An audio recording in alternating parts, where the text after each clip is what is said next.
तमाम नाज़रीन को दिल की गहराइयों से खुशामदीद। आज मैं एक बहुत ही खूबसूरत कहानी लेकर आपकी खिदमत में हाजिर हुई हूँ। उम्मीद है ज़रूर आपको पसंद आएगी। बहुत पुराने ज़माने की बात है। एक राजा था। उसके महल में एक खूबसूरत बाग था। बाग में तरह तरह के फूल, पौधे और मीठे फलों के पेड़ थे।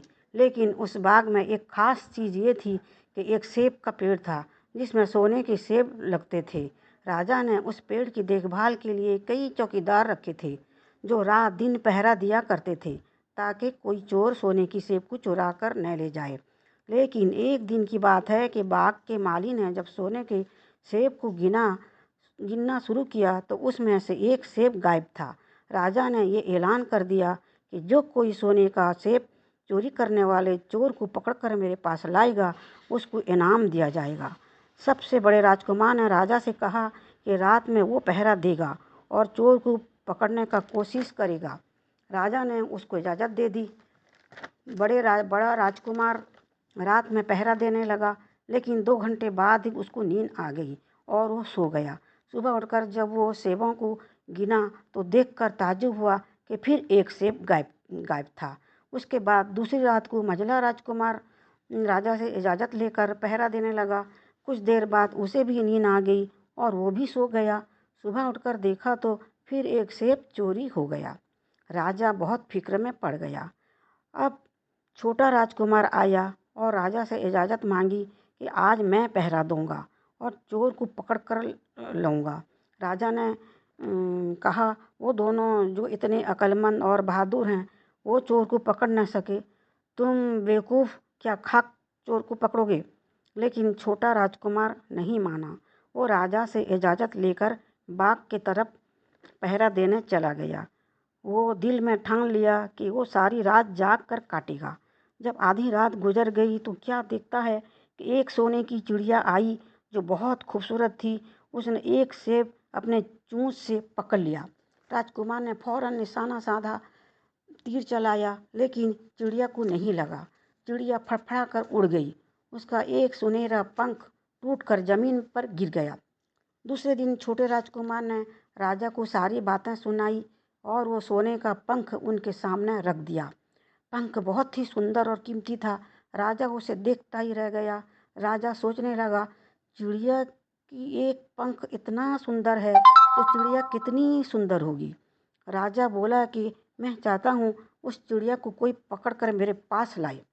सबसे पहले बड़ा राजकुमार इस काम के लिए रवाना हुआ। चलते चलते एक जंगल में पहुंचा। वहां उसने एक लोमड़ी को आराम करते देखा। राजकुमार ने लोमड़ी पर तीर चलाने जा रहा था कि लोमड़ी ने कहा, राजकुमार, मुझे मत मारो। मुझे मालूम है तुम सोने की चिड़िया की खोज में निकले हो। तुम मेरी राय मानो। तुम इसी रास्ते पर सीधे चले जाओ। शाम होने पर तुमको एक गांव मिलेगा। वहां तुमको आमने सामने 2 सराय मिलेंगी। एक बहुत खूबसूरत होगी और दूसरी देखने में भद्दी होगी। लेकिन तुम उस भद्दी से सराय में ठहरना। ऐसा करने से तुम्हारा काम आसानी से पूरा हो जाएगा। लोमड़ी की बात सुनकर राजकुमार को हंसी आई और उसने खूबसूरत सी सराय में रुकने का इरादा किया और वो उसी खूबसूरत सराय में ठहर गया। वो ये भूल गया कि वो सोने की चिड़िया की खोज में आया है। उधर जब काफ़ी वक्त गुजर गया तो मंझला राजकुमार चिड़िया की खोज में निकला। रास्ते में उसे भी वही लोमड़ी मिली और मंझला राजकुमार ने भी लोमड़ी की बात पर कोई ध्यान नहीं दिया। वो भी सजी सजाई खूबसूरत सराय पर ठहर गया। वहाँ के नाच रंग मस्त होकर अपना काम भूल गया। अब छोटा राजकुमार तैयार होकर सोने की चिड़िया की खोज में निकला। जंगल में उसे भी वही लोमड़ी मिली। राजकुमार ने लोमड़ी की बात को ध्यान से सुना और बोला कि तुम जैसा कहती हो मैं वैसा ही करूँगा।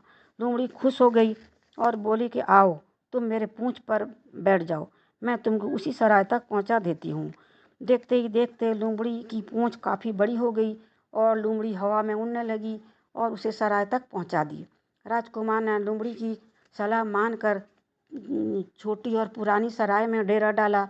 दूसरे दिन जब सुबह को उठकर जब वो आगे बढ़ा तो उसको फिर से वही लोमड़ी नज़र आई और बोली कि तुम सीधे चले जाओ, वहाँ तुमको एक बहुत बड़ा किला मिलेगा।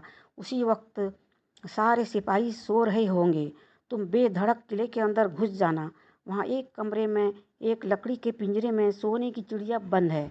तुम उस लकड़ी के पिंजरे समेत उठाकर किले के बाहर आ जाना। उस लकड़ी के पिंजरे के पास एक सोने का पिंजरा भी है। तुम भूल से वो सोने के पिंजरे को हाथ न लगाना। राजकुमार ने किले के पास जाकर देखा, सचमुच पहरेदार सो रहे थे। वो बिना डरे सीधा महल में घुस गया, जहाँ वो सोने की चिड़िया एक पिंजरे में बैठी हुई थी और पिंजरे के पास 3 सेब पड़ी हुई थी। सोने की चिड़िया इतनी खूबसूरत थी कि उसने लोमड़ी की बात को भूल गया और उसकी नज़र सुंदर सी पिंजरे में पड़ी, जिसमें कीमती हीरे जवाहरात जड़े हुए थे। उसने सोचा कि इतनी खूबसूरत चिड़िया के लिए ये सोने का कीमती पिंजरा ठीक रहेगा और उसने सोने की चिड़िया को लकड़ी के पिंजरे से निकालकर सोने के पिंजरे में बंद कर दिया। नए पिंजरे में आते ही चिड़िया जोर जोर से शोर मचाना शुरू किया। अब सिपाही उठकर आ गए और छोटे राजकुमार को खींचते हुए राजा के दरबार में ले गए। राजा के पूछने पर उसने सारी बात राजा को बता दी। राजा ने कहा, तुम मेरे महल में चोरी करने के लिए घुसे थे। अब मैं तुमको फांसी की सज़ा दूंगा, लेकिन मैं तुम्हें एक मौका देता हूँ। अगर तुम मेरे लिए सोने का घोड़ा ला दो तो मैं तुम्हें आज़ाद कर दूंगा। अब राजकुमार अपनी जान बचाना चाहते थे। सोने के घोड़े की खोज में निकल गए। रास्ते में फिर वही लोमड़ी मिली। लोमड़ी बोली, अब मैं तुम्हारी कोई मदद नहीं कर सकती। राजकुमार बोला, मुझे माफ़ कर दो। मुझे राजा ने सोने की घोड़ा लाने को कहा है, नहीं तो वो मुझे फांसी में लटका देगा। लोमड़ी बोली कि अब तुम मेरी पूँछ पर बैठ जाओ। वो लोमड़ी के पूँछ पर बैठ गया और कहा कि सीधे चले जाओ, वहाँ तुमको एक दूसरा किला मिलेगा। उसी किले में घोड़ासाल में उस वक्त तमाम नौकर चाकर सो रहे होंगे। तुम चुपचाप जाकर घोड़ेसाल को में घुसकर घोड़े को खोल लेना। वहाँ घोड़े के पास घोड़े पर कसने के लिए 2 जीनें रखी होंगी। उसमें से एक पुरानी और दूसरी सोने की होगी। तुम उस पुरानी चमड़े की जीन को कसकर सवार हो जाना। राजकुमार सीधा फाटक से किले के अंदर घुसा। सभी नौकर चाकर सोए हुए थे। उसने देखा वहाँ घोड़साल में एक सुंदर सोने का घोड़ा बंधा हुआ था। उसने चुपचाप घोड़े को खोल लिया। इतने में उसकी नज़र एक कोने में पड़ी सोने की जीन पर गई। उसने सोने की जीन उठा ली और घोड़े पर कसना शुरू किया। इतने में घोड़ा जोर जोर से हिनहिनाने लगा। नौकर लोग जाग गए और राजकुमार पकड़ा गया। राजकुमार को पकड़कर सिपाही ने राज दरबार को ले गए। राजा ने कहा, तुम मेरे घोड़े को चोरी करने आए थे, मैं तुमको फांसी की सज़ा दूंगा, लेकिन तुम अगर एक काम कर दो तो मैं तुम्हारी जान बख्श दूंगा। राजा ने कहा, यहाँ से कुछ ही दूर में एक सोने का महल है। उस सोने के महल में एक खूबसूरत राजकुमारी रहती है। तुम अगर वो राजकुमारी को मेरे पास ला दो तो मैं तुमको तुम्हारा जान बख्श दूंगा और तुमको तोहफे में ये सोने का घोड़ा भी दे दूंगा। अब वो राजकुमारी की तलाश में उस महल के लिए रवाना हो गया। रास्ते में फिर वही लोमड़ी मिली। लोमड़ी बोली, तुम मेरी बात मान जाते तो ये मुसीबत न आती। चलो, मैं तुमको सोने के महल तक पहुंचा देती हूँ। तुम महल के बाहर कहीं छुप के रहना। राजकुमारी शाम को तालाब में नहाने के लिए आती है। जैसे ही तुम उसको छुओगे वो तुम्हारी बात मान जाएगी। तुम उसको वहाँ से अपने साथ ले जाना। जैसे ही राजकुमारी नहाने के लिए किले के बाहर आई, उसने उसका हाथ पकड़ लिया। राजकुमारी बोली, ठीक है, मैं तुम्हारे साथ चलने को तैयार हूँ, लेकिन थोड़ी देर के लिए मैं मेरे माँ बाप से मिलकर आ जाऊँ। राजकुमार ने राजकुमारी का हाथ छोड़ दिया और बोला कि जल्दी ही वापस आ जाना। राजकुमारी ने जैसे ही किले में पैर रखा, किले के पहरेदार जाग गए और राजकुमार को पकड़ लिया और राजा के पास ले गए।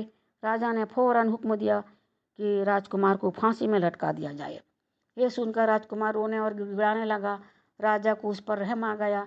राजा बोला, ठीक है, तुम अगर मेरा एक काम कर दो तो तुम्हारी जान बख्श दूंगा। हमारे किले के ठीक सामने जो पहाड़ है, अगर तुम 8 दिन में ये पहाड़ खोद कर साफ कर दोगे तो मैं तुम्हें माफ़ कर दूंगा। राजकुमार किले के बाहर आकर पहाड़ को देखने लगा। उसे अपनी जान बचानी थी, इसलिए वो पहाड़ को खोदने लगा।